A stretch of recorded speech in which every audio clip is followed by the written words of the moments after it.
송승래 권사입니다. 요한계시록 13장입니다.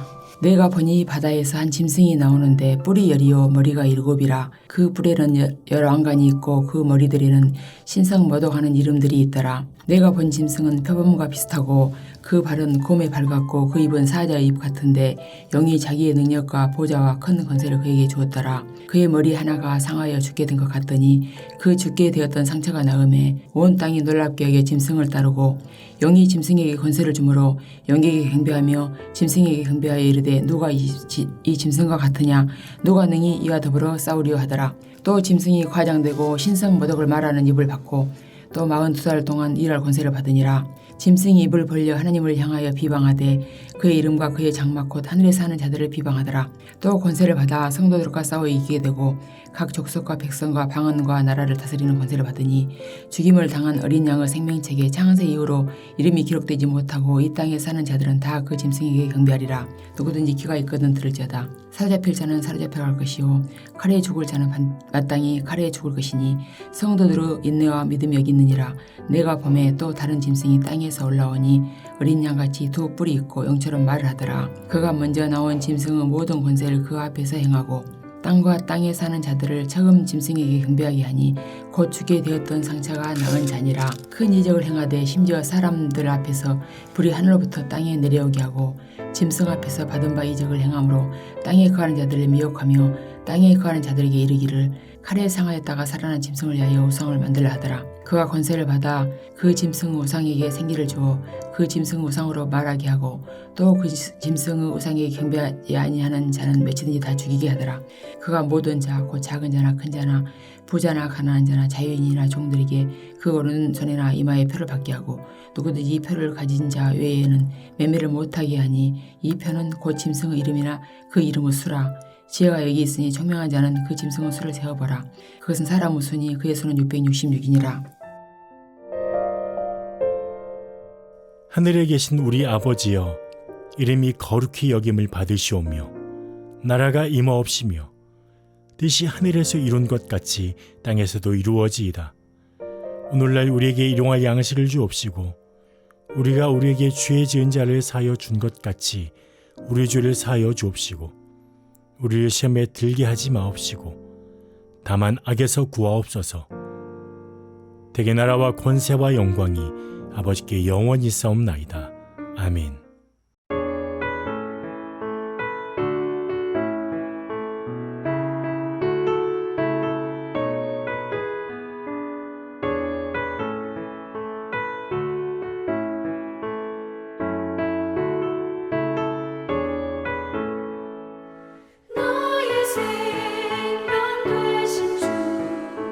주님 앞에 나아갑니다. 주의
오늘 함께 나눌 하나님 말씀은 출애굽기 8장 16절에서 32절 중에 22절, 23절 함께 보겠습니다. 그날에 나는 내 백성이 거주하는 고센 땅을 구별하여 그곳에는 파리가 없게 하리니 이로 말미암아 이 땅에서 내가 여호와인 줄을 내가 알게 될 것이라. 내가 내 백성과 내 백성 사이를 구별하리니 내일 이 표정이 있으리라 하셨다 하라 하시고. 오늘도 하나님의 은혜가 충만한 하루가 되길 주님의 이름으로 소망합니다. 계속해서 우리가 출애굽기 성경을 보고 있고 하나님께서 애굽에 이 내리신 재앙들을 함께 살펴보고 있습니다. 오늘 본문은 셋째 재앙과 넷째 재앙에 대한 내용입니다. 하나님께서 이 애굽에 이 재앙과 이 팔의 재앙을 내리시면서 애굽을 치시고 그리고 바로의 이 교만과 고집을 꺾으시고 궁극적으로 이스라엘을 애굽으로부터 구원하려고 하십니다. 사실 개인적으로 조금 이렇게 짠하고 안타까운 마음도 있는 것 같습니다. 더구나 결과를 다 알고 있고 앞으로 또 어떤 일이 벌어질지를 아니까 더 불쌍하고 측은한 마음이 있습니다. 지금 셋째, 넷째 재앙이 일어나고 있는데 지금까지 기껏해야 두 재앙이 이 애굽을 때렸습니다. 지금까지의 이 재앙도 충분히 비참하고 처참한데 지금 또 두 재앙을 받고 있고 아직 앞으로 6가지 재앙을 더 받아야 되는 내용이 있습니다. 아직 반도 안 당했다는 이 생각을 하다 보면 괜시히 측은하기도 하고 불쌍하기도 한 것 같습니다. 아무리 왕을 잘못 만났다고 하지만 왕은 워낙 이 악하고 이 교만하고 워낙 완악한 사람이라서 또 그렇다고 하지만은 도대체 이 백성들은 무슨 죄가 있어서 이런 생고생을 하는가 말이다 이렇게 생각이 들기도 합니다. 오늘 본문도 이가 온 사방에 들끓고 파리가 들끓고 그렇게 난리가 일어나고 있고 우리가 잘 아는 것처럼 이 마지막 재앙은 장자의 죽음입니다. 지금까지 멀쩡하게 지냈던 그렇게 듬직하게 건강하게 자랐던 큰아들이 하루아침에 시신이 되는 이 비참한 광경을 보면서 가족들의 이 고통이 얼마나 클까요? 부모의 심정이 정말 말이 아닐 것입니다. 후에 이 부모들이 정상적인 생활을 할 수 있을까라는 생각도 듭니다. 이 고통의 기억들이 부모님의 이 심정과 이 마음들을 얼마나 뒤집고 헤집을까라는 생각이 듭니다. 도대체 백성들은 바로라는 이 한 사람 때문에 왜 이런 고통을 당해야 되는 걸까? 아니 바로가 첫 번째 재앙에서 바로 손을 들고 하나님 잘못했습니다라고 굴복하고 이 이스라엘을 바로 내보냈으면 그나마 덜 비참하고 덜 고통스러웠을 텐데 그나마 이 큰 아들을 시신으로 남는 그런 비참함은 그나마 안 겪을 수 있을 텐데 이런 생각을 하니까 더 불쌍한 마음이 좀 드는 것 같습니다. 이런 생각을 하면서 한편으로는 인간의 이 고집과 인간의 이 교만이라는 것이 얼마나 무서운 것인지, 물론 이 거룩한 고집과 이 자긍심도 있지만은 하나님이 인정하지 않으시는 이 악한 교만이 그리고 악한 이 자만과 아집이 얼마나 비참한 결과를 일으키는지 실감하게 됩니다. 여러분, 이 세 번째 재앙과 네 번째 재앙이 이전의 그 재앙과 다른 점이 있습니다.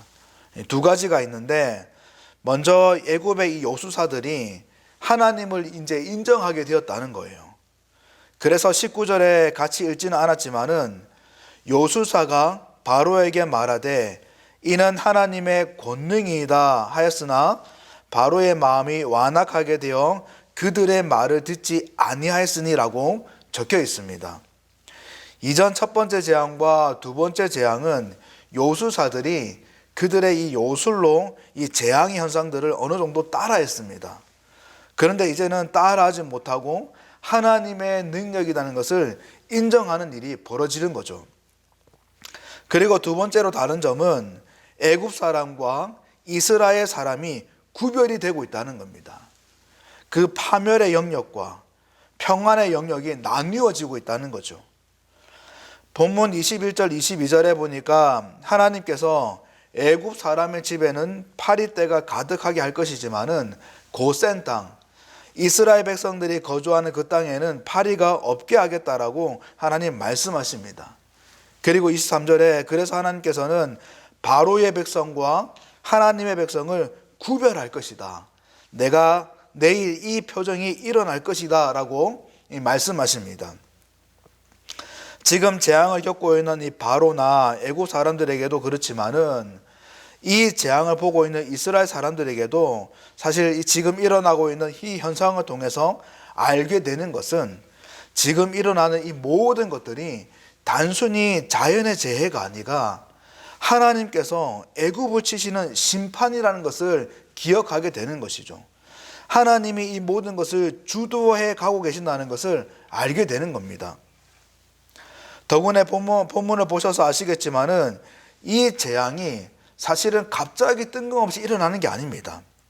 이미 모세를 통해서 다 예고가 되었고 이미 바로에게 경고가 된 대로 토시 하나 틀리지 않게 지금 그대로 진행되고 있습니다. 그래서 이 하나님은 이 모든 현상의 키를 들고 계신 분이시고 이 모든 것이 하나님께서 일으키시는 역사라는 것들을 알게 되는 거죠. 더구나 아시는 분도 계시겠지만은 이 10가지 재앙은 그냥 하나님께서 그냥 일으키시는 것이 아닙니다.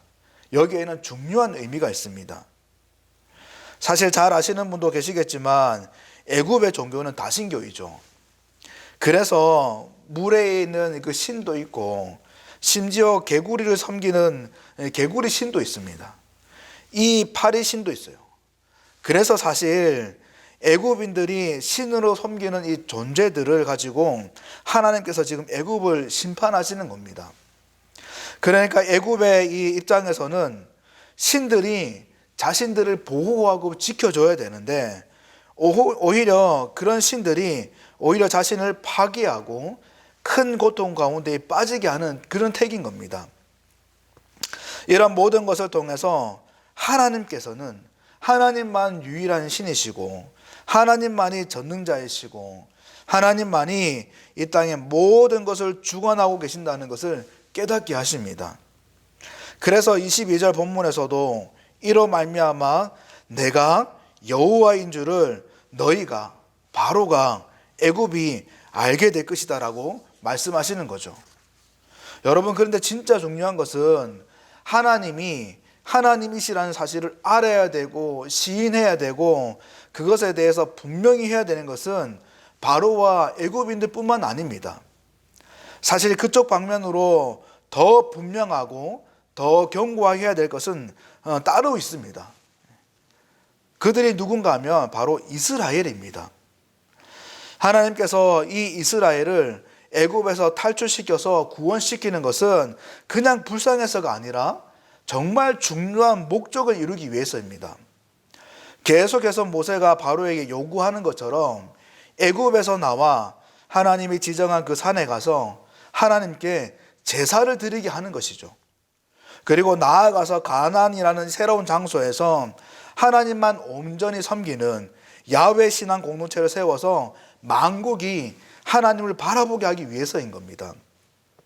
그래서 지금 모세가 이 바로에게 하나님께 제사를 드리겠다라고 하는 발언은 그냥 단순한 문제가 아닙니다.